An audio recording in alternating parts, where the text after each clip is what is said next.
1908. La revolución está a punto de iniciarse.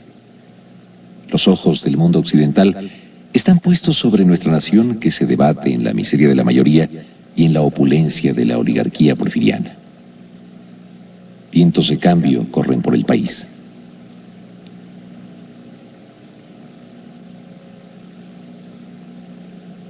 El cambio a la democracia y la no reelección de Díaz son banderas esgrimidas por los hermanos Flores Magón, por Francisco I. Madero y por las inteligencias progresistas de la época. El estado del país y los ideales reformistas de sus hombres de vanguardia inflaman a las conciencias libertarias del planeta. Una de ellas, la del norteamericano John Kenneth Turner, quedará definitivamente inscrita en los preámbulos de la Revolución Mexicana. John Kenneth Turner pertenece, según el antropólogo Antonio Pérez Elías, a la estirpe no escasa en el pueblo norteamericano de hombres cordialmente vinculados a la causa del hombre, cualesquiera que sean su color, su condición económica y social o la nacionalidad de éste. De este modo, John Kenneth Turner, guiado por los luchadores mexicanos, y en especial por su compañero y amigo Lázaro Gutiérrez de Lara, Turner desciende hasta el núcleo de la realidad en la que la dictadura de Díaz mantiene al país, para escribir un informe doloroso y verídico que después se intitulará México Bárbaro. Esta es la historia del mismo.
La dictadura de Porfirio Díaz casi cumplía 30 años.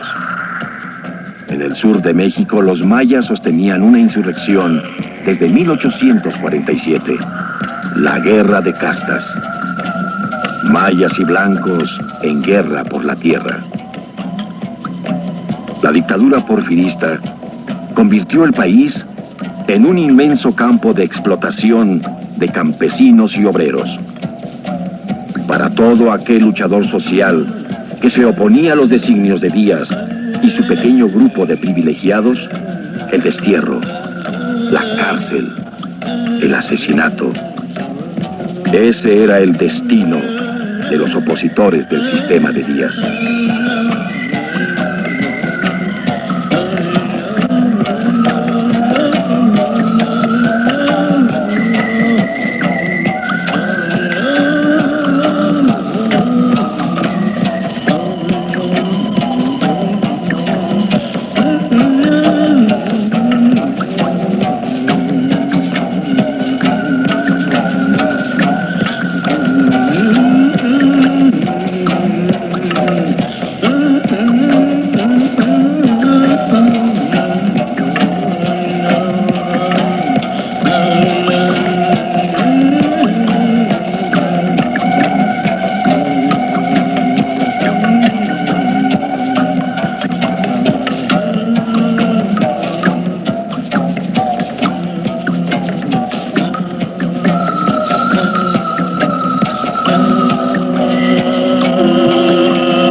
Buenos días, señora Turner. Hemos venido a visitarla porque nos interesa saber qué hicieron usted y su marido, el señor Turner, durante la Revolución Mexicana. ¿Podría decirnos algo acerca de su trabajo? En relación con la Revolución Mexicana, como una de los directores de la publicación The Border, y también más tarde como directora de la página de inglés de Regeneración, el órgano del Partido Liberal Mexicano. No fue hasta que vine a vivir a México en 1955 que me animaron a escribir una historia de la Revolución Mexicana desde el punto de vista del Partido Liberal Mexicano. Señora Turner, ¿cuándo conocieron usted y su marido, el señor Turner, a los revolucionarios mexicanos, que en aquel entonces estaban dirigidos por Ricardo Flores Magón? En la cárcel municipal de Los Ángeles, en la primera parte de 1908. Fueron arrestados en agosto de 1907. Su casa fue allanada sin orden judicial por un grupo de unos 6 agentes. El plan original era regresarlos clandestinamente a México desde Los Ángeles. Pero finalmente fueron detenidos bajo el cargo de violar las leyes de neutralidad entre 2 países amigos. John se puso en contacto con el reportero que los había entrevistado y así logramos conocerlos por primera vez. Se había formado un grupo pequeño, 5 o 6 personas. Una de ellas era una heredera de Boston con mucho dinero, Elizabeth Trowbridge. Cambió su cuenta a un banco de Los Ángeles y empleó los fondos para los mexicanos. También formaba parte del grupo Lázaro Gutiérrez de Lara. Lázaro era un refugiado. Era abogado y había tomado parte activa en la huelga de Cananea. Tuvo que regresar clandestinamente. Bueno, los dos vinieron de modo más o menos clandestino. John se hizo pasar por un comprador de Nequén de Nueva York. Entró en las plantaciones de Yucatán, como se cuenta en los primeros capítulos de México Bárbaro.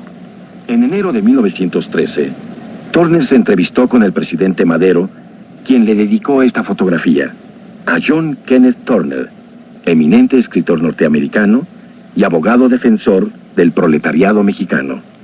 En febrero de 1913 fue el cuartelazo de la Ciudadela.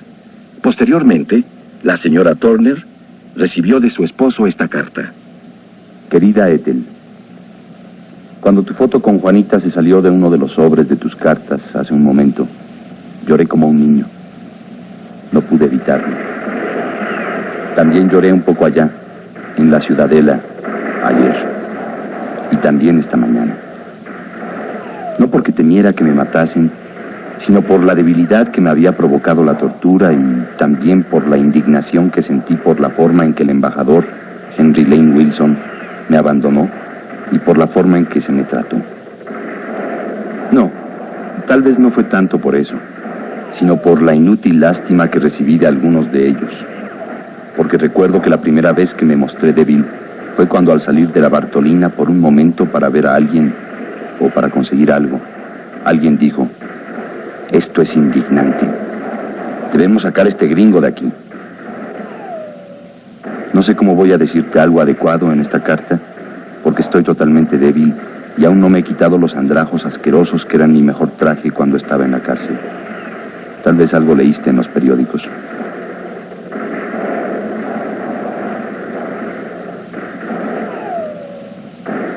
enviado de Díaz, borracho, me arrestó por espía. Pude haber salido esa noche, pero el embajador norteamericano me presionó para que le diera mi nombre y para que le explicara por qué no quería que Díaz lo supiera. Después se volteó a hablar con Díaz.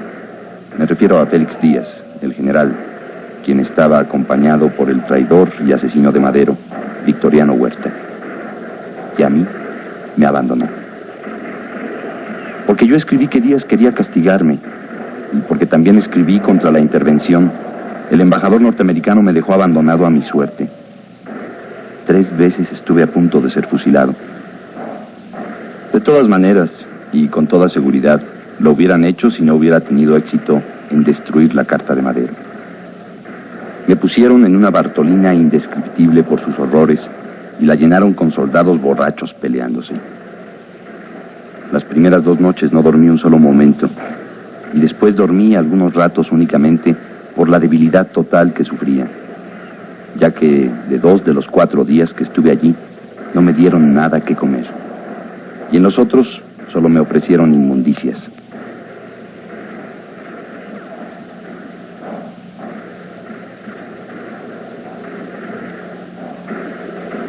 Yo me encontraba en la línea de fuego y muchas balas pasaron a la Bartolina.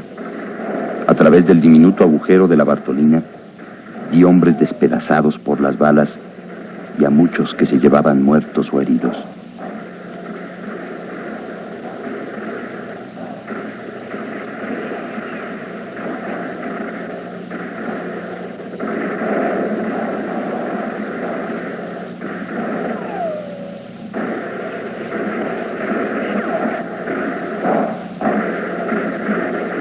Pero no puedo entrar a los detalles. Solo puedo decir que he pasado por una experiencia casi increíble y que solo salí por un error.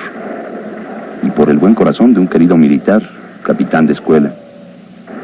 Pueden arrestarme de nuevo, pero me estoy preparando intensamente para poder resistir.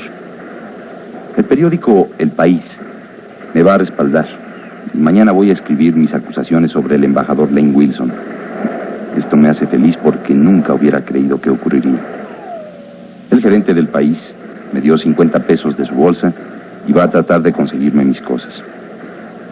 Me robaron mi cámara, mis catalejos, mi pistola, mi reloj, mi pluma fuente, 50 pesos en moneda y todo lo demás que tenía. Aún mi sombrero, aunque por un momento de suerte lo recobré. En unos cuantos días voy a ir a Nueva York. Quiero que te alistes para reunirte conmigo, ya que pienso estar allá varios meses. De cualquier modo, haz tus planes. Puede ser que no te escriba varios días. No tengas miedo. Si me arrestan de nuevo, mis amigos te pondrán un cable. Esta vez no supieron nada de mi paradero y no sospecharon nada hasta que salí de una cloaca en medio de la calle. Adiós. Quiero darme un baño y salir de estos andrajos.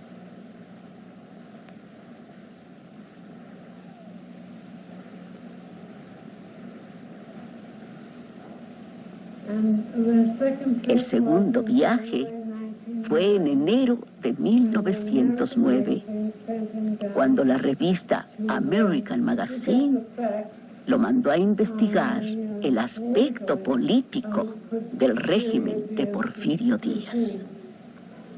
Consiguió empleo como director de la página deportiva del Mexican Herald y de esta manera logró encubrir su verdadero propósito, el trabajo clandestino.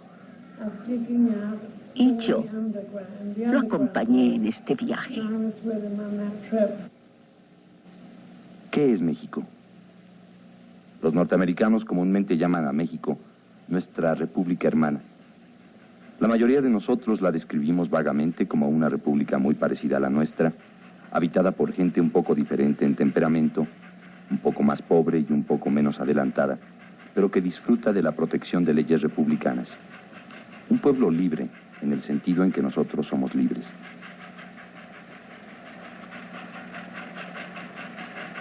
Algunos, que hemos visto el país a través de la ventanilla del tren, o que lo hemos observado un poco en las minas o haciendas, describimos esta tierra al sur del río Bravo como regida por un paternalismo benevolente, en el que un hombre grande y bueno todo lo ordena bien para su tonto, pero adorado pueblo. Yo encontré que México no era ninguna de esas cosas. Descubrí que el verdadero México es un país con una constitución y leyes escritas tan justas en general y democráticas como las nuestras, pero donde ni la constitución ni las leyes se cumplen. México es un país sin libertad política, sin libertad de palabra, sin prensa libre, sin elecciones libres, sin sistema judicial, sin partidos políticos, sin ninguna de nuestras queridas garantías individuales, sin libertad para conseguir la felicidad.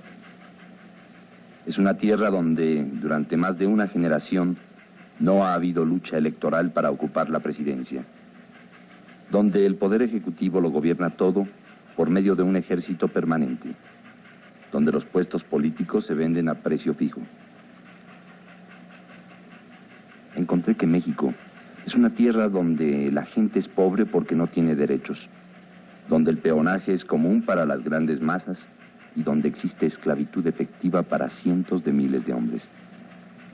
Finalmente, encontré que el pueblo no adora a su presidente, que la marea de la oposición, hasta ahora contenida y mantenida a raya por el ejército y la policía secreta, llegará pronto a rebasar ese muro de contención.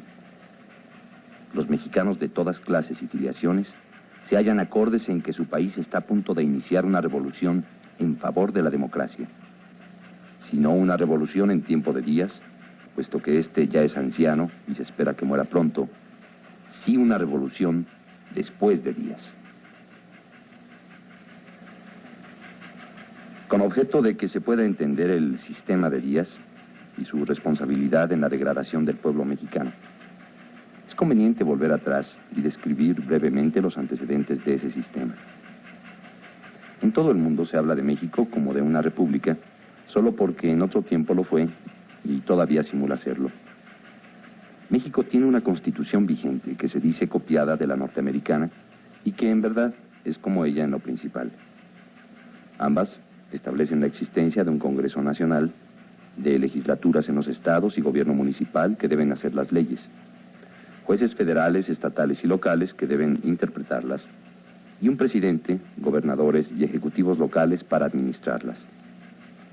Ambas establecen el sufragio de los adultos, la libertad de prensa y de palabra, igualdad ante la ley y las demás garantías de respeto a la vida, a la libertad, a la consecución de la felicidad que nosotros disfrutamos, hasta cierto punto como cosa natural. Así era México hace 40 años. Entonces México estaba en paz con el mundo. Había vencido después de una heroica guerra al príncipe extranjero Maximiliano, que había sido impuesto como emperador por el ejército francés de Napoleón III.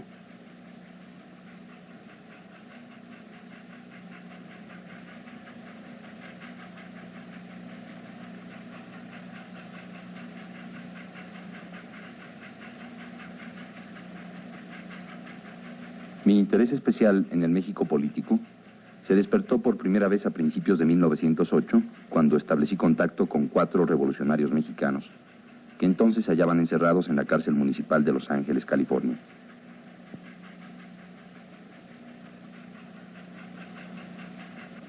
Eran 4 mexicanos educados, inteligentes, universitarios todos ellos, que estaban detenidos por las autoridades de los Estados Unidos bajo la acusación de planear la invasión de una nación amiga, México, con una fuerza armada desde territorio norteamericano.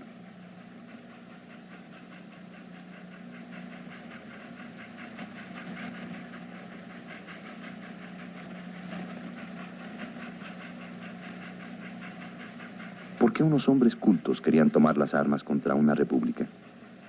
¿Por qué necesitaron venir a los Estados Unidos a preparar sus maniobras militares?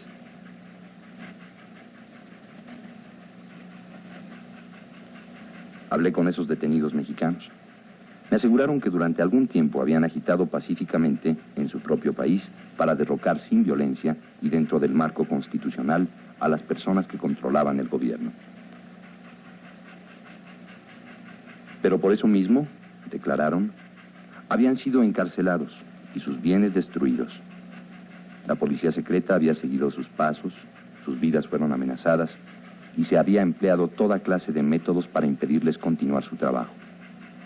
Por último, perseguidos como delincuentes más allá de los límites nacionales, privados de los derechos de libertad de palabra, de prensa y de reunión, privados del derecho de organizarse pacíficamente para promover cambios políticos, habían recurrido a la única alternativa: las armas. ¿Por qué deseaban derrocar a su gobierno?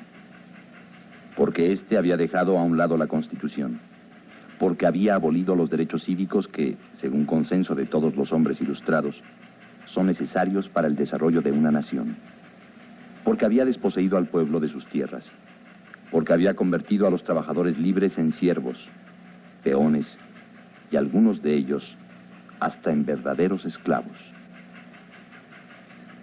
¿Esclavitud? ¿Quieren hacerme creer que todavía hay verdadera esclavitud en el hemisferio occidental? Respondí burlonamente. Ustedes hablan como cualquier socialista norteamericano. ¿Quieren decir esclavitud del asalariado o esclavitud de condiciones de vida miserables? No querrán significar esclavitud humana. Pero aquellos 4 mexicanos desterrados insistieron. Sí, esclavitud, dijeron. Verdadera esclavitud humana. Hombres y niños comprados y vendidos como mulas, exactamente como mulas, y como tales pertenecen a sus amos. Son esclavos. ¿Seres humanos comprados y vendidos como mulas en América? ¿En el siglo XX? Bueno, me dije, si esto es verdad, tengo que verlo. Así fue como a principios de septiembre de 1908 crucé el río Bravo en mi primer viaje, atravesando las garitas del México Viejo. En este mi primer viaje fui acompañado por Lázaro Gutiérrez de Lara, mexicano de familia distinguida, a quien también conocí en Los Ángeles. De Lara se oponía al gobierno existente en México, hecho que mis críticos han señalado como prueba de parcialidad en mis investigaciones. Por el contrario, yo no dependí de Lara ni de ninguna otra fuente interesada para obtener información, sino que tomé todas las precauciones para conocer la verdad exacta, por medio de todos los caminos posibles. Cada uno de los hechos fundamentales apuntados respecto a la esclavitud en México, lo vi con mis propios ojos, o lo escuché con mis propios oídos, y casi siempre de labios de personas quizás inclinadas a empequeñecer sus propias crueldades, los mismos capataces de los esclavos.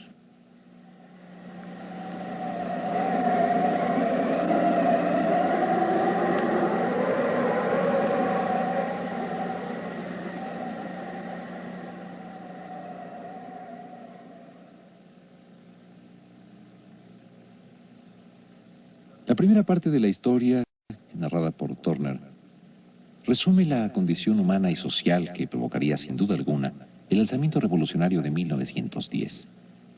Lo escrito no es la visión idílica de un turista que entienda las demandas de un pueblo entero como expresiones de su folclore.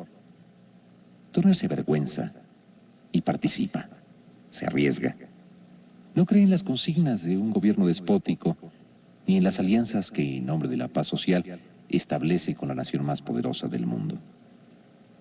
Observa la realidad y la describe. Eso es una protesta. La Revolución Mexicana retomará las protestas de muchos. Será la caja de resonancias donde se escuchará la voz de un pueblo adolorido. México, 1908. La estructura sobre la cual se basa la economía del país no se diferencia en mucho de la de los regímenes feudales de la Europa medieval. Por ejemplo, en el norte, Terrazas exclama con sarcasmo: "No, señor, mi hacienda no está en Chihuahua. Chihuahua está en mi hacienda". En el sureste, Yucatán está dividido en las manos de 50 reyes del Enequén.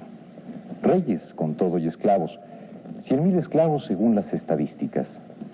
En Yucatán, John Kenneth Turner descubre que la esclavitud no es una metáfora, sino una cruel realidad. Esclavitud que tiene el derecho de compra y venta.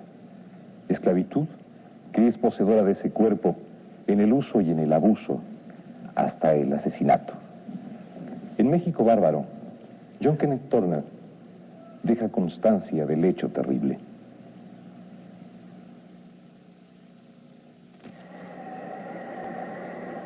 ¿Esclavitud en México? Sí, yo la encontré. La encontré primero en Yucatán. La península de Yucatán es un recodo de la América Central que sobresale en dirección nordeste, en dirección a la Florida.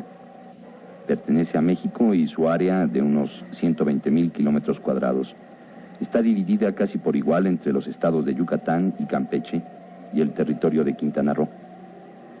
La costa de Yucatán, que comprende la parte central norte de la península, se halla casi a 1.500 kilómetros directamente al sur de Nueva Orleans.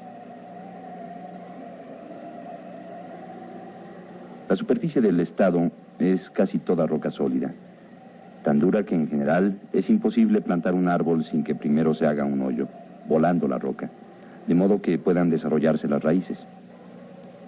La superficie del estado, de un 25% del territorio, tiene el 75% de la población, cuya densidad llega a casi 40 habitantes por kilómetro cuadrado.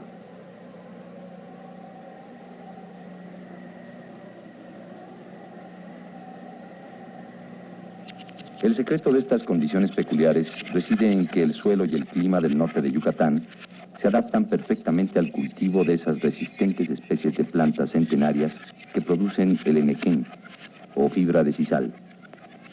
Allí se halla Mérida, bella ciudad moderna con una población de 60,000 habitantes, rodeada y sostenida por vastas plantaciones de enequén, en las que las hileras de gigantescos agaves verdes se extienden por muchos kilómetros. Las haciendas son tan grandes que en cada una de ellas hay una pequeña ciudad propia, de 500 a 2.500 habitantes, según el tamaño de la finca, y los dueños de estas grandes extensiones son los principales propietarios de los esclavos, ya que los habitantes de estos poblados son todos ellos esclavos. La exportación anual de enequén se aproxima a 113.250 toneladas. La población del estado es de alrededor de 300,000 habitantes, 250 de los cuales forman el grupo de esclavistas. Pero la mayor extensión y la mayoría de los esclavos se concentra en las manos de 50 reyes del enequén. Los esclavos son más de 100,000.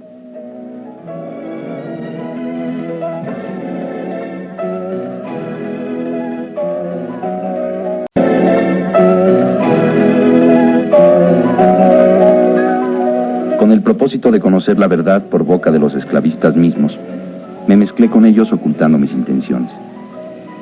Mucho antes de pisar las blancas arenas de Progreso, el puerto de Yucatán, ya sabía cómo eran comprados o engañados los investigadores visitantes.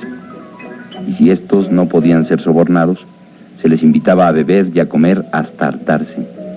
Y una vez así halagados, les llenaban la cabeza de falsedades y los conducían por una ruta previamente preparada.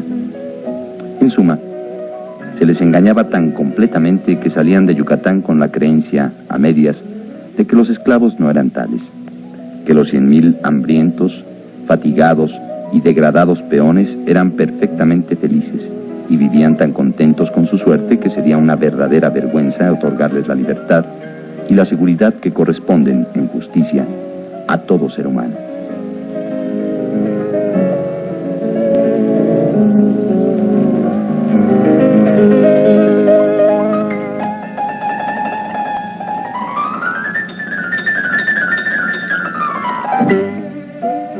El papel de la farsa que desempeñé en Yucatán fue el de un inversionista con mucho dinero que quiere colocarlo en propiedades enequeneras.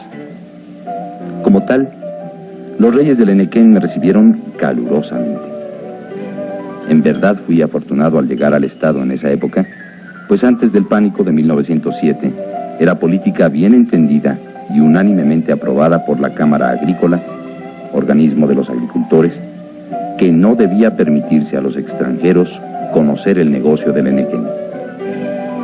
Esta actitud se debía a que las utilidades eran enormes y los ricos yucatecos querían cortar el bacalao para ellos solos, pero especialmente por el temor de que, por mediación de los extranjeros, fueran conocidas en el mundo todas sus fechorías. El pánico de 1907 arruinó el mercado del henequén por algún tiempo. Los henequeneros eran un grupo de pequeños Rockefellers, pero necesitaban dinero en efectivo y estaban dispuestos a aceptarlo del primero que llegase. Por esto, mi imaginario capital era el ábrete sésamo para entrar en su grupo y en sus fincas.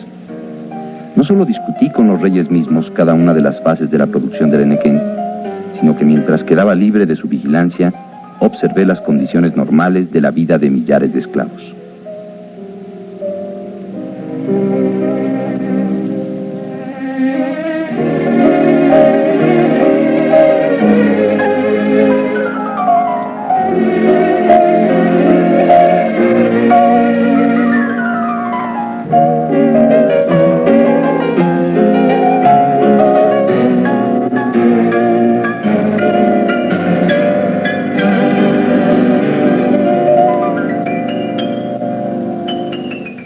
El principal entre los reyes del henequén de Yucatán es Olegario Molina, ex gobernador del estado y secretario de Fomento de México.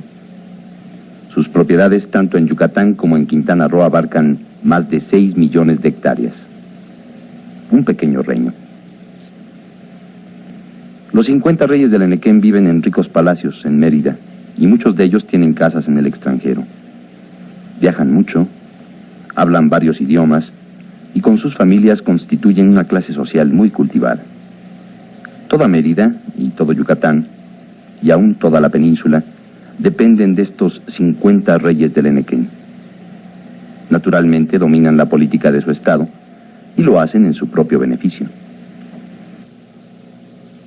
Los esclavos son 8,000 indios yaquis importados de Sonora, 3,000 chinos, coreanos, y entre 100,000 y 125,000 indígenas mayas, que antes poseían las tierras que ahora dominan los amos henequeneros.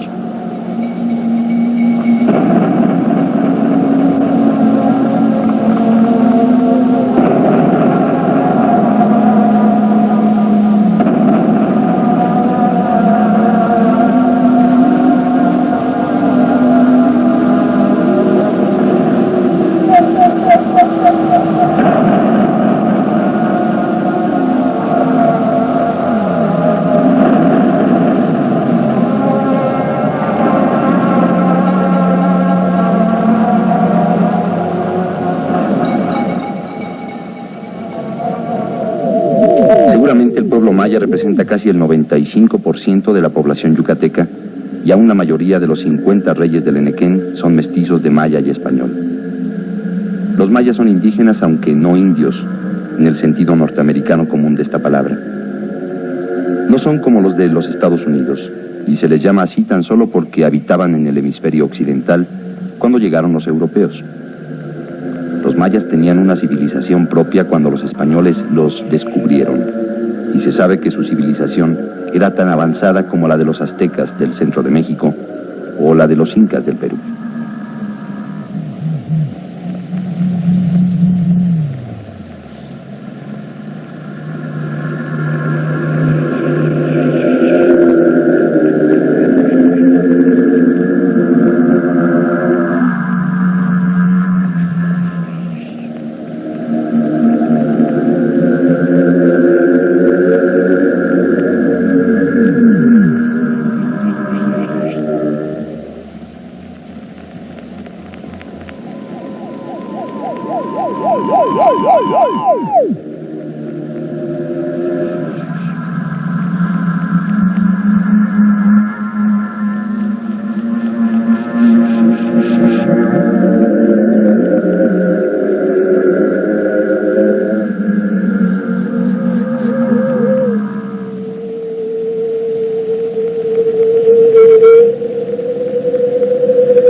Los mayas son un pueblo singular. No se parecen a ningún otro pueblo del mundo, ni a los demás mexicanos, ni a los norteamericanos, ni a los chinos, ni a los hindúes, ni a los turcos. Pero puede uno imaginarse que la fusión de esos 5 pueblos tan diferentes podría formar un pueblo como el maya. No son altos de estatura, pero sus facciones son finas y sus cuerpos dan una fuerte impresión de gracia y elegancia. Piel aceitunada, frente alta, rostro ligeramente aquilino. En Mérida, las mujeres de todas clases usan blancos vestidos amplios y sin cintura, bordados en el borde inferior de la falda y alrededor del escote con colores brillantes, verde, azul o rojo.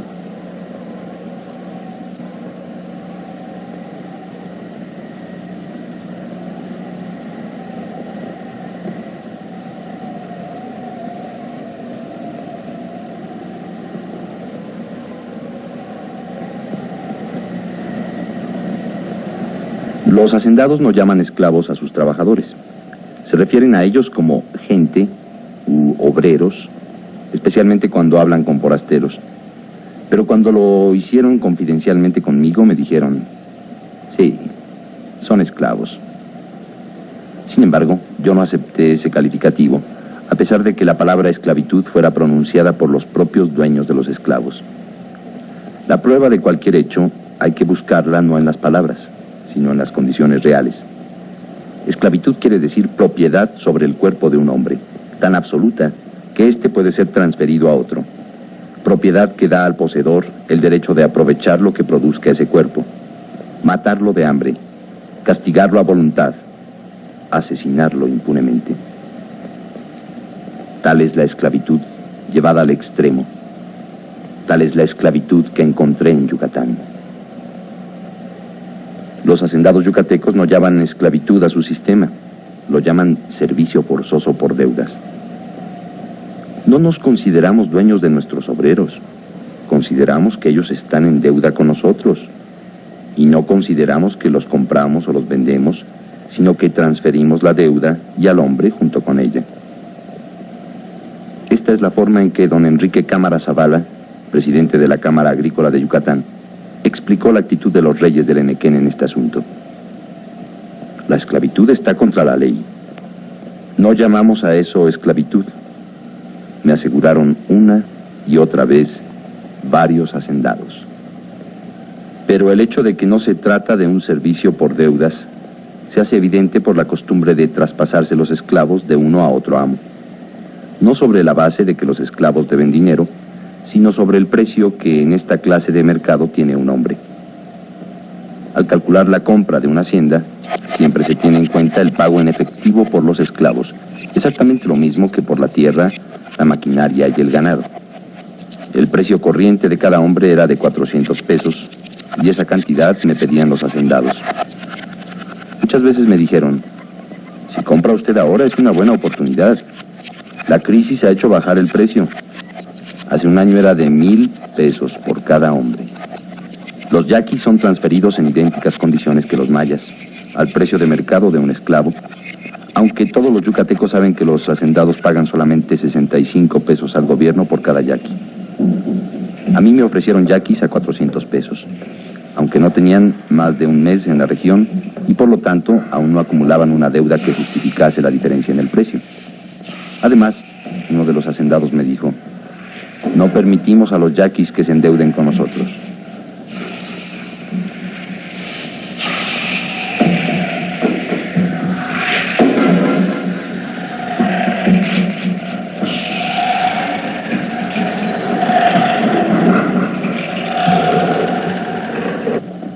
Sería absurdo suponer que la uniformidad del precio era debida a que todos los esclavos tenían la misma deuda.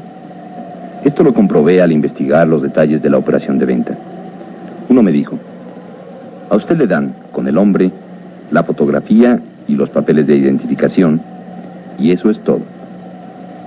Otro, usted recibe los papeles de identificación y la cuenta del adeudo. No llevamos rigurosa cuenta del adeudo, me dijo un tercero, porque no tiene importancia una vez que usted toma posesión del individuo. Un cuarto señaló, El hombre y los papeles de identificación bastan. Si el hombre se escapa, lo único que piden las autoridades son los papeles para que usted los recupere. Una quinta persona aseguró: cualquiera que sea la deuda, es necesario cubrir el precio del mercado para ponerlo libre. De este modo, supe que el hecho de que sea por deudas, el servicio forzoso no alivia las penalidades del esclavo, ni le facilita la manera de liberarse, ni tampoco afecta las condiciones de su venta o la sujeción absoluta al amo. Por otra parte, observé que la única ocasión en que la deuda juega algún papel efectivo en el destino de los infortunados yucatecos, opera contra estos en vez de actuar en su favor. Por medio de las deudas, los hacendados de Yucatán esclavizan a los obreros libres de sus feudos para reemplazar a los esclavos agotados, desnutridos, maltratados y agonizantes en sus fincas.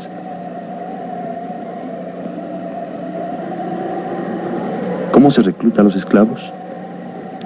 Don Joaquín Peón me informó que los esclavos mayas mueren con más rapidez que nacen, y don Enrique Cámara Zavala me dijo que 2/3 de los yaquis mueren durante el primer año de su residencia en la región. De aquí que el problema del reclutamiento me pareciera muy grave. Desde luego, los yaquis llegaban a razón de 500 por mes, pero yo no creía que esa inmigración fuera suficiente para compensar las pérdidas de vidas. Tenía razón al pensar así. Me lo confirmaron, pero también me dijeron que a pesar de todo, el problema del reclutamiento no era tan difícil como a mí me lo parecía. Es muy sencillo, me dijo un hacendado. Todo lo que se necesita es lograr que algún obrero libre se endeude con usted. Y ahí lo tiene. Nosotros siempre conseguimos nuevos trabajadores en esa forma. La primera noticia que tuve del castigo corporal a los esclavos me la dio uno de los miembros de la Cámara. Una persona grande, majestuosa, con aspecto de cantante de ópera y con un diamante que deslumbraba como un sol colgado en la dura pechera de su camisa. Me contó un relato y mientras lo contaba, se reía. Yo también reí, pero de distinta manera, sin dejar de comprender que el relato estaba hecho a la medida para extranjeros.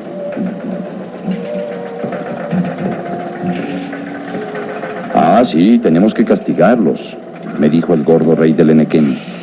Hasta nos vemos obligados a golpear a nuestros sirvientes domésticos en la ciudad. Es así su naturaleza. Lo piden. La filosofía del castigo corporal me la explicó muy claramente don Felipe G. Cantón, secretario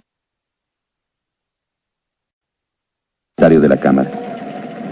Es necesario pegarles. Sí, muy necesario, me dijo con una sonrisa. Porque no hay otro modo de obligarles a hacer lo que uno quiere. ¿Qué otro medio hay para imponer la disciplina en las fincas? Si no los golpeáramos, no harían nada. No pude contestarle. No se me ocurrió ninguna razón que oponer a la lógica de don Felipe. Pues, ¿qué puede hacerse con un esclavo para obligarle a trabajar, sino pegarle? El jornalero tiene el temor a la desocupación o a la reducción del salario, amenaza que es mantenida sobre su cabeza para mantenerlo a raya. Pero el esclavo vería con gusto el despido, y reducir su alimentación no es posible porque se le mataría. Por lo menos, tal es el caso en Yucatán.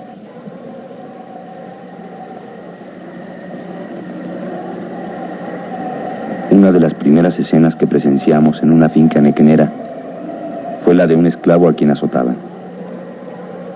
Una paliza formal ante todos los peones reunidos después de pasar lista en la mañana temprano.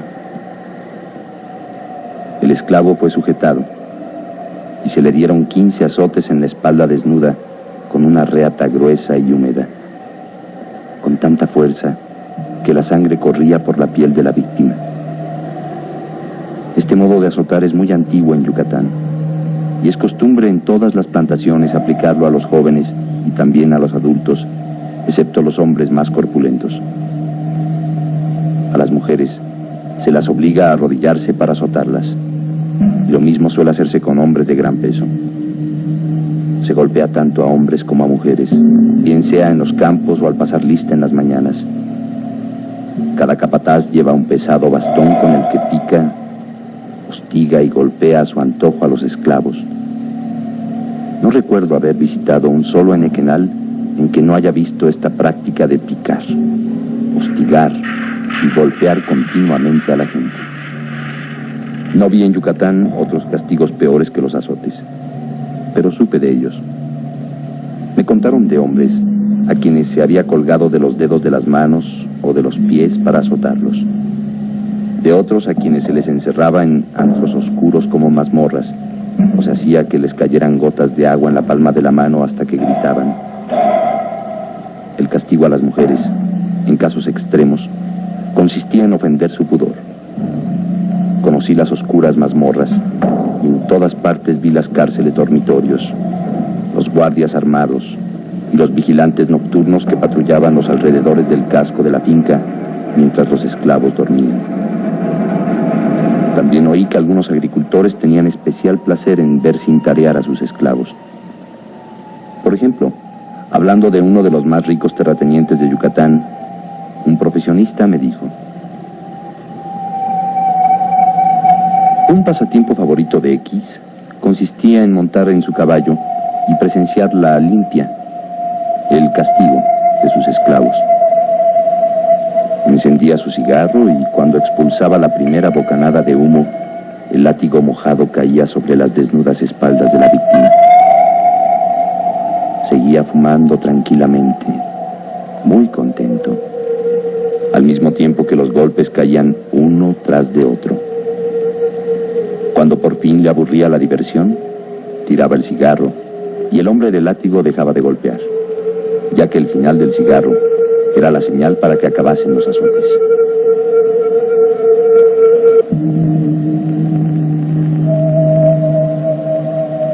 En la hacienda encontramos unos 1.500 peones y cerca de 30 jefes de diversos trabajos.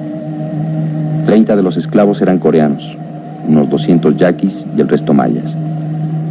Estos últimos, a mi modo de ver, se distinguían de los mayas libres que yo había visto en la ciudad, principalmente por sus vestidos y por su apariencia general de descuido y fatiga. Indudablemente eran de la misma pasta. Sus vestidos eran pobres y estaban rotos, pero generalmente muy limpios. El vestido de las mujeres era de calicó y la camisa y pantalón de los hombres de manta corriente, propia para los trópicos. Usan los pantalones recogidos en muchos casos hasta la rodilla. Sus sombreros son de palma y siempre andan descalzos.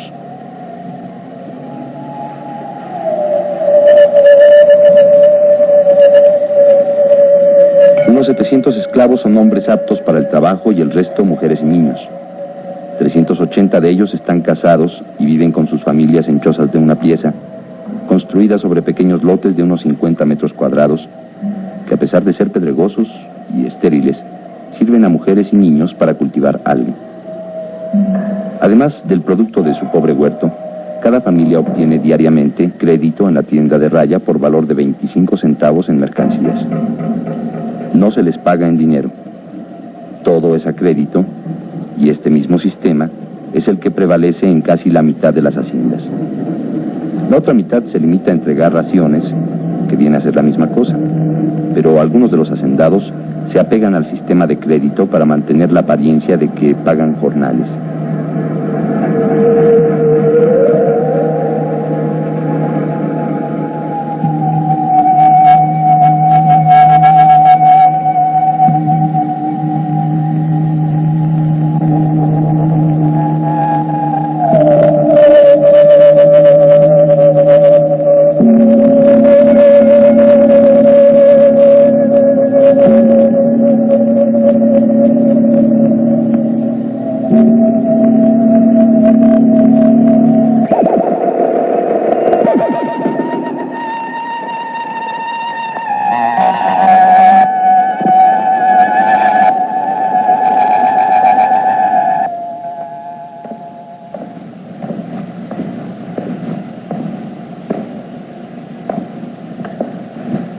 Más allá del tiempo y la distancia, el abuso contra los yaquis y los indígenas mayas, y hasta contra los chinos y coreanos, nos traen el eco de un pueblo desesperado.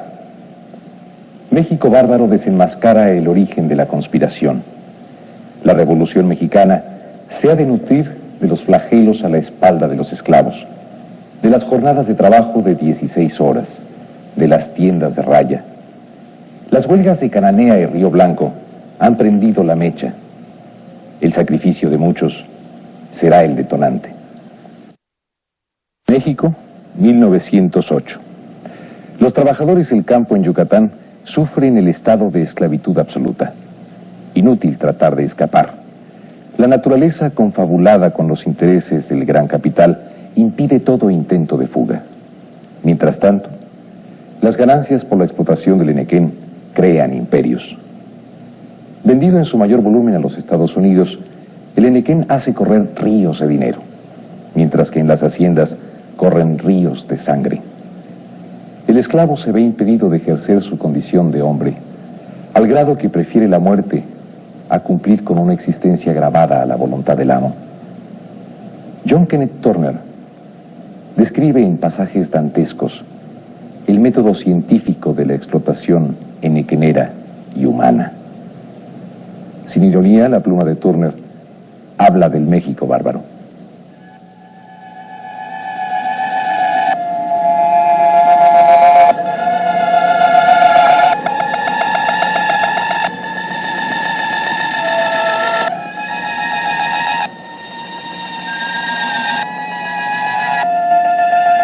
Los esclavos se levantan cuando la gran campana del patio suena a las 3:45 de la mañana y su trabajo empieza tan pronto como pueden llegar a la labor.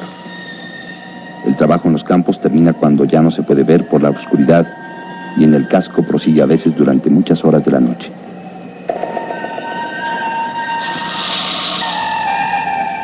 La labor principal de la hacienda consiste en cortar las hojas de enequén y limpiar el terreno de las malas hierbas que crecen entre las plantas. A cada esclavo se le señala como tarea cierto número de corte de hojas o de plantas que tiene que limpiar, y la tendencia del patrón es fijar cuotas tan altas que el esclavo se vea obligado a llamar a su mujer y a sus hijos para que le ayuden. De esta manera, casi todas las mujeres y niños de la hacienda pasan una parte de la jornada en el campo. Las mujeres solteras están todo el día en el terreno de labor y cuando un muchacho llega a los 12 años, se le considera ya hombre de trabajo y se le fija una cuota que tiene que cumplir por sí solo. Los domingos no trabajan los peones para su amo. Pasan el tiempo ocupados en sus huertos. Descansan o se visitan. Los domingos son los días en que los muchachos y muchachas se tratan y hacen sus planes para casarse. A veces hasta se permite a los peones que salgan de la finca para visitar a los esclavos del vecino.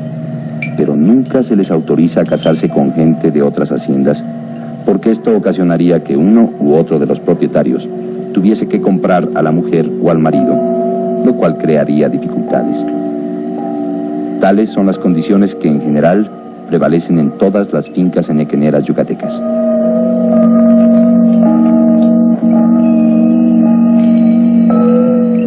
En los campos vimos cuadrillas de hombres y muchachos, unos chaponando las malas hierbas que crecen entre las gigantescas plantas y otros cortando con machetes las enormes pencas. La recolección de estas se hace de modo continuo en los 12 meses del año y durante este periodo se revisa 4 veces cada planta.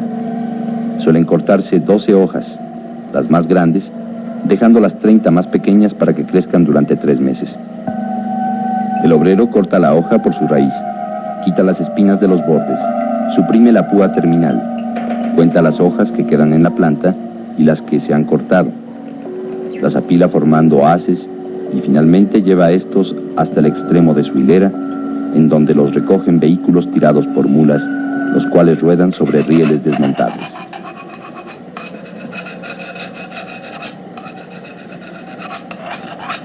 Pude darme cuenta de que la tierra, quebrada y rocosa, daña mucho los pies, de que las pencas de enequén son espinosas y traidoras, de que el clima es duro, cálido y sofocante, a pesar de que estábamos en la temporada allí considerada como fría.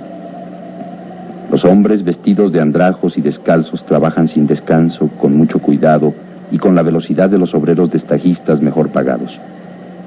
También trabajan a destajo y su premio consistía en liberarse del látigo. Se veían aquí y allá mujeres y niños y a veces niñas que representaban 8 o 10 años. La cuota diaria acostumbrada en San Antonio Yaxché es de 2,000 hojas, pero me dijeron que en otras haciendas llega hasta 3,000.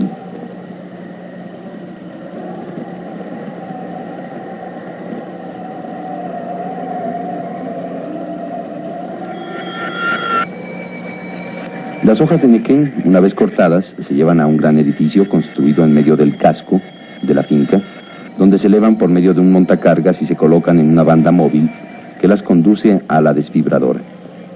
Esta es una máquina con fuertes dientes de acero que raspan las gruesas hojas, de lo que resultan dos productos: un polvo verde, que es desperdicio, y largas fibras como cabellos de color verduzco, que es el enequén.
La fibra se lleva en un tranvía al secadero, donde adquiere el color del sol.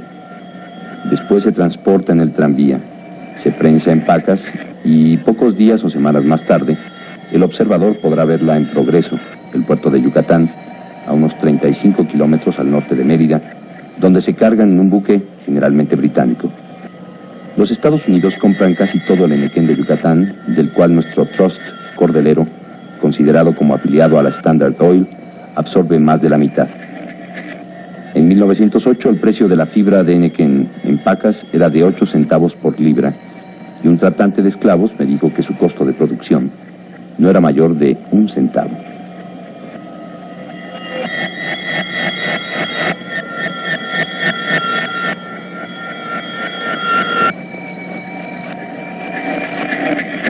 Cerca de la desfibradora vimos trabajando a muchos niños. En el patio de secado encontramos muchachos y hombres. Estos últimos me impresionaron por su indiferencia y su aspecto maliciento y febril. La explicación me la dio el capataz. Cuando los hombres están enfermos los dejamos trabajar aquí. Y agregó, a media paga.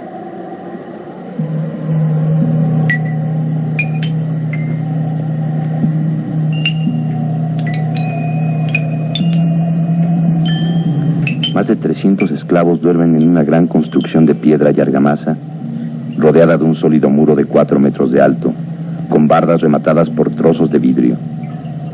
A este recinto se entra tan solo por una puerta, en la que hay un guardián armado de porra, sable y pistola. Tal era el dormitorio de los hombres solteros de la finca: mayas, yaquis y chinos.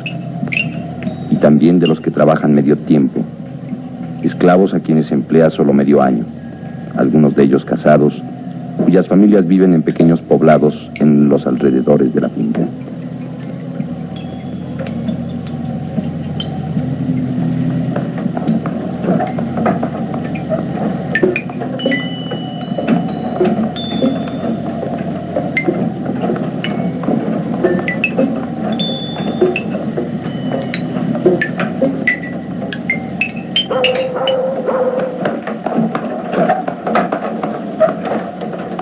Los peones de temporada se encuentran solamente como en una tercera parte de las haciendas, y es una clase de trabajadores que se ha creado enteramente por conveniencia de los amos.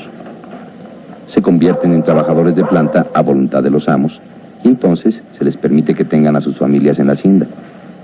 Están obligados a trabajar más de la mitad del año, si se les necesita, y durante el tiempo que no trabajan en la finca, no se les deja buscar trabajo en otro lugar.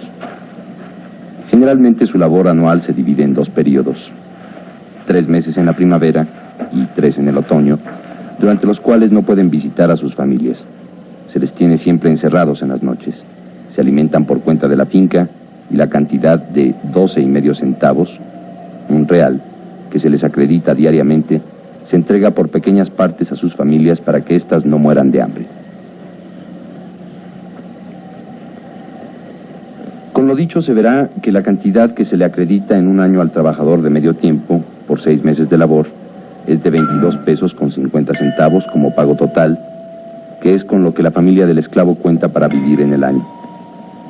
¿Qué prefiere ser?, le pregunté a un trabajador. ¿Trabajador de medio tiempo o de tiempo completo? De tiempo completo, contestó rápidamente, y luego más bajo. Nos hacen trabajar hasta que casi nos caemos y después nos despiden para que nos pongamos fuertes otra vez. Si hicieran trabajar a los de tiempo completo como nos hacen trabajar a nosotros, se morirían. Venimos a trabajar voluntariamente, dijo otro joven maya, porque el hambre nos obliga. Pero antes que termine la primera semana quisiéramos escapar. Por eso nos encierran en la noche. ¿Por qué no se escapan cuando tienen ocasión de hacerlo?, pregunté. Digo, cuando lo sacan al campo. El administrador se había apartado de nosotros para regañar a una de las mujeres. No tiene objeto, respondió el joven con seriedad. Siempre nos agarran. Todos están contra nosotros y no hay dónde esconderse.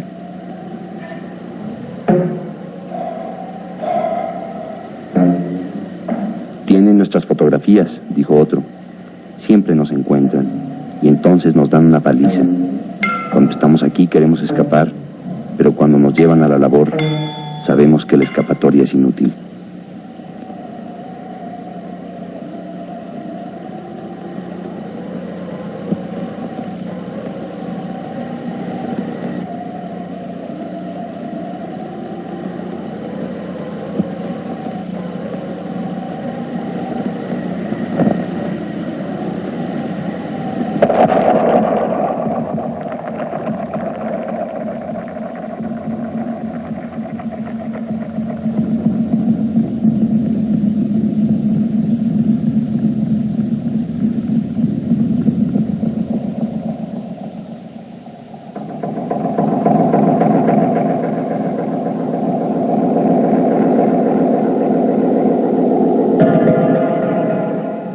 Más tarde conocería lo admirablemente adaptado que está el territorio yucateco para impedir la huida de los fugitivos. En aquella losa caliza no crecen frutas ni hierbas silvestres comestibles. No hay manantiales, ni sitio donde una persona pueda cavar un pozo sin dinamita y un taladro para roca. De modo que todo fugitivo, con el tiempo, tiene que llegar a una finca o a la ciudad, y en un lugar u otro se le detiene para su identificación. Un trabajador libre que no lleve papeles para demostrar que lo es, está siempre expuesto a que lo encierren y a pasar grandes apuros para demostrar que no es esclavo fugitivo.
A Yucatán se le ha comparado con la Siberia rusa.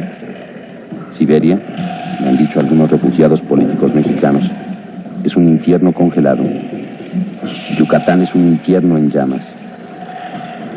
Pero yo no encontré muchos puntos en común entre los dos países. Es cierto que los yaquis son desterrados, en cierto sentido, y además desterrados políticos, pero también son esclavos. Los desterrados políticos de Rusia no son esclavos. Según Kennan, se les permite llevar con ellos a sus familias, elegir su propia morada, vivir su propia vida y a menudo se les entrega una cantidad mensual con lo que se sostienen. Yo no puedo imaginar que la lejana Siberia sea tan mala como Yucatán. El esclavo de Yucatán no tiene hora para la comida como la tiene el obrero agrícola norteamericano. Sale al campo en la madrugada y come por el camino su bola de masa agria. Agarra su machete y ataca la primera hoja espinosa tan pronto como hay luz suficiente para ver las espinas, y no deja para nada el machete hasta el atardecer. Millares de grandes hojas verdes por día constituyen su tarea, y además de cortarlas, recortarlas y apilarlas, las tiene que contar, lo mismo que el número de hojas que quedan en cada planta. Se estima que cada planta produce 36 pencas nuevas al año. 12 de estas, las más grandes, se cortan cada 4 meses, pero cualquiera que sea el número de las que se corten, tienen que quedar exactamente 30 después del corte. Si el esclavo deja 31 o 29, se le azota. Si no llega a cortar 2000, se le azota. Si no recorta bien la orilla de las hojas, se le azota. Si llega tarde a la revista, se le azota. Se le azota por cualquier otra falta que alguno de los jefes imagina que ha descubierto en su carácter o en su aspecto. ¿Siberia? A mi parecer, Siberia es un asilo de huérfanos, comparada con Yucatán. Una y otra vez comparé, en la imaginación, el estado de los esclavos de Yucatán con lo que he leído acerca de los esclavos de nuestros estados del sur antes de la guerra civil, y siempre resultó favorecido al negro. Nuestros esclavos del sur estaban casi siempre bien alimentados. Por regla general no trabajaban con exceso. En muchas de las plantaciones rara vez se les pegaba. De cuando en vez era costumbre darles algo de dinero para pequeños gastos y se les permitía salir de la finca por lo menos una vez por semana. Estos, como los esclavos de Yucatán, eran ganado perteneciente a la finca, pero a diferencia de aquellos, se les trataba tan bien como al ganado. En el sur, antes de la guerra, no había muchas plantaciones donde murieran más negros que nacían. La vida de nuestros esclavos negros no era tan dura, puesto que podían reír algunas veces y cantar. Pero los esclavos de Yucatán no cantan. Nunca olvidaré mi último día en Mérida. Mérida es probablemente la ciudad más limpia y más bella de todo México. Podría resistir la comparación de su blanca hermosura con cualquiera otra en el mundo.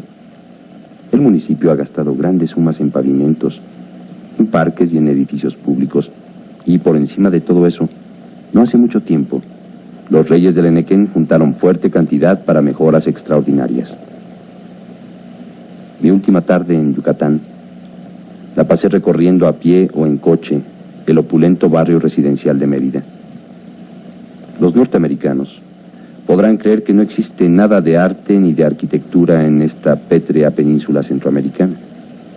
Pero Mérida tiene sus palacios de $1 millón, como en Nueva York, y posee miles de ellos entre magníficos jardines. Maravillosos palacios mexicanos, maravillosos jardines mexicanos. Un maravilloso parque de hadas nacido al conjuro de la esclavitud de mayas y de yaquis. Entre los esclavos de Yucatán hay 10 mayas por cada yaqui, pero la historia de los yaquis es la que más llamó mi atención. Los mayas mueren en su propia tierra, entre su propio pueblo, pero los yaquis son desterrados. Estos mueren en tierra extraña y mueren más aprisa y solos, lejos de sus familiares, puesto que todas las familias yaquis enviadas a Yucatán son desintegradas en el camino. Los maridos son separados de las mujeres y los niños arrancados de los pechos de las madres.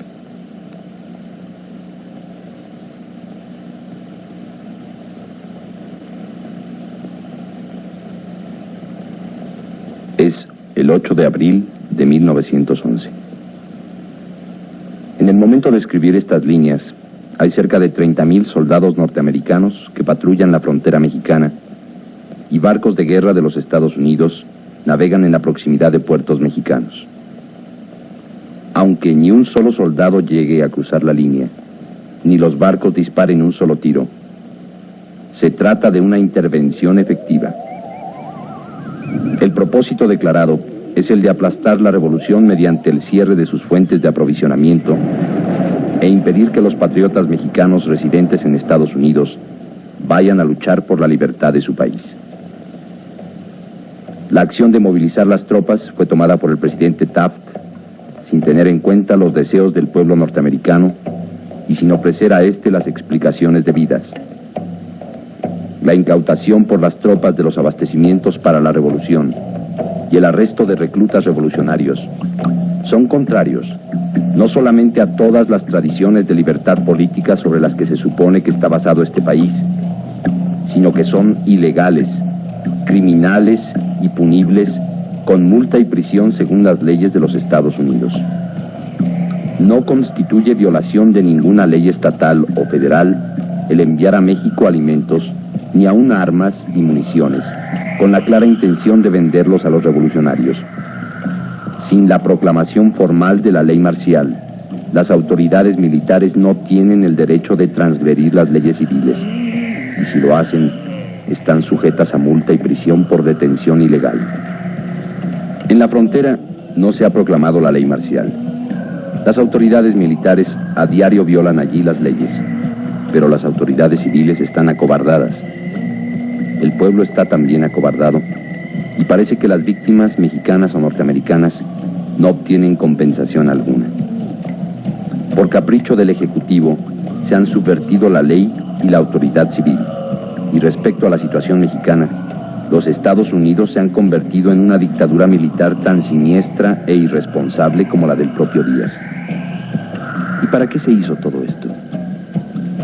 Para mantener una esclavitud más cruel que la que existió en nuestros estados del sur. Para apoyar a una tiranía política 100 veces más injusta que aquella contra la que lucharon nuestros hombres del 76. Si se permite que de este modo continúe la política de la administración de Taft, tales propósitos serán alcanzados. Hasta ahora, la revolución se ha retardado tanto que, aunque al fin gane, tendrán que morir muchos hombres buenos y valientes que de otra manera podrían vivir. El objeto de este libro ha sido informar al pueblo norteamericano acerca de los hechos ocurridos en México, con el fin de que pueda prepararse para impedir la intervención norteamericana contra una revolución cuya justicia es indiscutible. Hasta ahora, México bárbaro ha fracasado en su propósito. Pero, ¿fracasará al final? ¿Está el pueblo norteamericano tan esclavizado en espíritu como físicamente lo están los mexicanos? En México, la protesta armada es la única protesta posible. En los Estados Unidos todavía existe cierto grado de libertad de prensa y de palabra. Aunque con incontables trucos y engaños los gobernantes norteamericanos consigan sustraerse a la voluntad de la mayoría, esta todavía puede protestar. Y si la protesta es suficientemente ruidosa y sostenida, aún es capaz de hacer temblar a esos gobernantes. Protestad, pues, contra el crimen de la intervención, y si fuera necesario, para que los gobernantes escuchen, llevad esta protesta hasta la amenaza de una revolución aquí, en los Estados Unidos. La causa lo merece.